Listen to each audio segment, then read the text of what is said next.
Previous support 390 টাকা। এই সাপোর্টটা এখানে সাপোর্টের কাছে স্টকটি অ্যাভেলেবেল। এবং আরেকটা জিনিস দেখুন, এই 100 ডেজ মুভিং অ্যাভারেজের কাছেই কিন্তু স্টকটি এসেছে।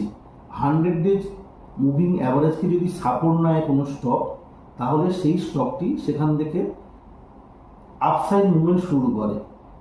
তো এই 100 ডেজ মুভিং অ্যাভারেজের কাছে এইরকমভাবে আমরা কিন্তু কোনো স্টকে লং টার্মের জন্য যদি বিনিয়োগ করি, তাহলে এখান থেকে কিন্তু কখনোই আমাদের লস হওয়ার সম্ভাবনা থাকবে না।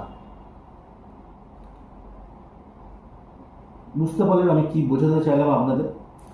আপনারা প্রথমে ক্যান্ডেল চার্টটাকে 1 মান্থের করে নেবেন। এই যে ক্যান্ডেলটা, প্রত্যেকটা ক্যান্ডেল 1 মান্থের এই ক্যান্ডেলটা করে নেওয়ার পরে দেখুন এখানে যে হাই তৈরি করলো, হাইয়ের পরে কিন্তু এই স্টকটি প্রত্যেক মাসে কিন্তু ডাউন